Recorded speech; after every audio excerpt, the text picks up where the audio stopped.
Evening friends. তো দেখো আমি চলে এসেছি রেডি হয়ে। আমার ব্যালকনি থেকে আমি দেখছিলাম গানের খুব নয়েজ আসছে। আমি সিসি2 এর পাশেই থাকি, তো সিসি2তে মনে হয় কোনো প্রোগ্রাম হচ্ছে। তো আমি তো খুব এক্সাইটেড হয়ে গেলাম। তো আমি আর আমার ডটার দুজনে মিলে প্ল্যান করলাম চল দেখে আসি সিসি2তে কী হচ্ছে। তো চলো যাওয়া যাক, দেখে আসি কি সিসি2তে কী হচ্ছে, তোমাদের সাথে তোমাদেরও শেয়ার করছি। তো আমি এন্ট্রি করে গেছি সিটি সেন্টার 2 এর ভেতরে। তো অনেক ক্রাউডও দেখতে পাচ্ছি, গানের সাউন্ডও আসছে। সো আমি এক্সাইটেড।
আর এখন আমরা যাচ্ছি একটু আইসক্রিম খেতে।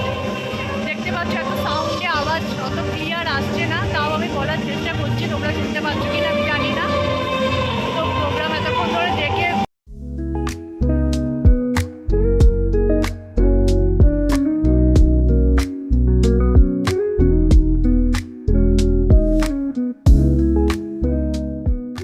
আইসক্রিম নিয়ে আমি চলে আসলাম। তো আজকের মতন ভিডিওটা এখানেই আমি এন্ড করলাম। আবার দেখা হবে তোমাদের সাথে। Bye bye, tata.